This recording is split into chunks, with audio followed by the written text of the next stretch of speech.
The UFC have said that because Imavov won't fight you, you move above him for the next like title shot. Or I go to the title shot, or I fight one guy, be to the title next, not him. Mike Owens with Inside Fighting, and I'm with the main man, Caio Borralho, who's in town for John Silver and Mikel Oliveira at UFC 314 in lovely sunny Miami, Florida. Yes. Caio, always a pleasure, my brother. How are things with you? Always my brother. You're my brother. Always good to talk with you, bro. Yeah, 100%. I want to bring you back to Thursday night because for the viewers who are watching this, I got back to the hotel and I could see that you were a little bit upset with some of the news. Obviously, we've seen your subsequent tweets. Talk to me a little bit about now how you're feeling emotionally about the. I'm always calm and cold with everything in my life, But like sometimes we need to just put it all, just to release the emotions, and then after you think about it better and know like what to do better. Because if you do things in emotion, you can do the wrong things, Yeah. But definitely was a little bit of frustration for me because I'm on 5-win streak in the UFC, undefeated, dominated all my opponents. When I won all my fights, there was no doubt about it. You know what I mean? Yeah. And there's the other guy that's very good. Imavov is a good athlete, very dangerous. I respect him as an athlete, like his skill set. You know what I mean? Yes. But the fight that makes sense is me against him to the #1 spot in the contender. That's the fight the UFC wants to make, and this guy doesn't want to fight. Yeah. And that just picked me up in a part that I'm like, are we fighters or not? You know what I mean? Like that's what we do. We fight, we make money, we fulfill our family's dream, and we go to the belt. You know what I mean? So I don't think even if he got good results in his fights, but it wasn't convincing at all. You know what I mean? Like he didn't dominate all his fights, and he's not on a 7-5-win streak. So he has to fight me. He has to fight me. But now he said no. The UFC said, okay, you're gonna be.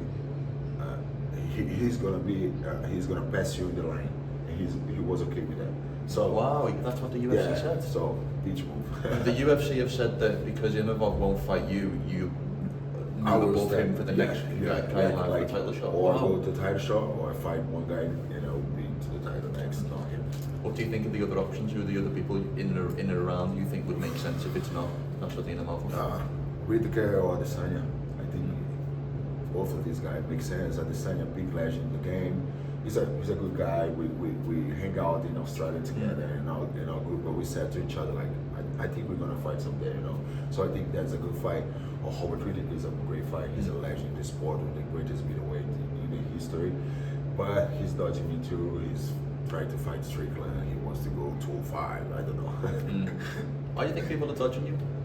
Because nobody's scared at the top level, do you think? I don't think anybody's scared. We hear that about fans a lot. Yeah, I don't think it's scared, but I don't think they're scared of me, but they're scared of my skill set. They're scared they're gonna lose the fight because it's hard to win a fight for me. You need to knock me out, or you need to finish me. Because if you go into the decision with me, I'm the most intelligent guy in this game. Yeah. And nobody wins a decision for me.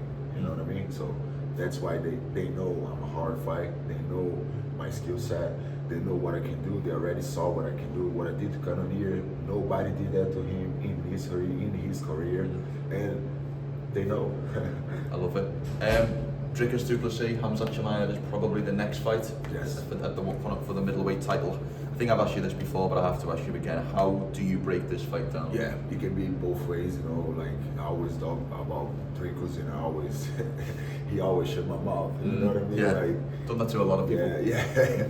So I think the first round and the half of the second round, Hamza can win this fight. Like anytime, it can be fast, or it can be right after the 3rd minute, something like that. I think Hamza win if Dricus is not prepared for him. But if he passes these 2 rounds, I think the fight is getting better and better for Dricus. Not about Hamza. Oh, Hamza's gonna get tired or something like that. I'm not thinking about that. Hamza, even when he got tired, he was acting. But I think it will be getting even harder for him to get into the fight if he doesn't get what he wants in the first 2 rounds. You've been here, there, and everywhere this week. I've seen you on boats. I've seen you at the Full Violence event last night where you did a guest appearance. Yes. You really seem to enjoy all of the experience, bumping into fans and all of that. And a lot of fighters don't. A lot of fighters can be, it's business. They just want to fight. But you seem to soak up every single moment with all of these fans. Bro, I love my life. I was thinking about it yesterday. Like, I don't want to die now. You know what I mean? Like, I don't know why I think this thing, but I'm like, I don't want to die now. I love my life. I'm fulfilling my family's dream. My wife has whatever he wants, whatever she wants. My son, I'm having a girl now. Congratulations. Olivia, thank you. Congratulations. Thank you, bro. I'm having a girl now, so I'm building my family. Living my dream, I'm building my family. I'm fulfilling their dreams, I help my mom, I help my father, I bring my mom to Miami, I bring my sister, everyone. So I'm living my dream, bro. That's what I love to do. Every time the UFC comes to me and says, I want you as a guest fighter, I hang out the phone and I scream like crazy, like, yes, another one, another place to know, another place to go, another place to know some people, to do some connections. So I love it, man. You're ranked in the top 6, top 7 of the middleweight division. John Silver is an action facing Bryce Mitchell tonight. Carlos Prates has a massive fight with Ian Gary coming up at UFC Kansas City. Maurizio Huffy's doing his thing. Yes. Who's the first fighting nerd to win a UFC title? I think it would be me. Yeah. Because I said it since the beginning. By the end of 2025, the belt is with me. I think all the path is coming through this, So maybe I think I'm the first one. But this sport is crazy, like if John Silver gets a great knockout right now, he can get a top 10 or top 5, get a great knockout again, and he goes to the belt. Can be first, like I'm 7 months no fighting. Yeah. So he can be first, but I think I'll be the first one, yeah. But our plan is to have 4 belts simultaneously in the gym. Wow. I think we are already doing what nobody did. We're already doing that.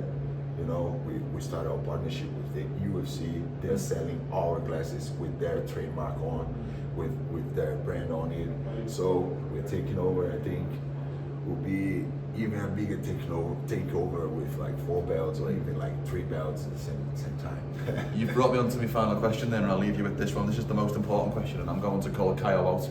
Where are my glasses? Your glasses? Where are my fighting nerd's glasses? I will get your glasses right now, and I'll get to you, my brother. My man. You deserve it. My man, so good to see you. You're always too, my brother, always.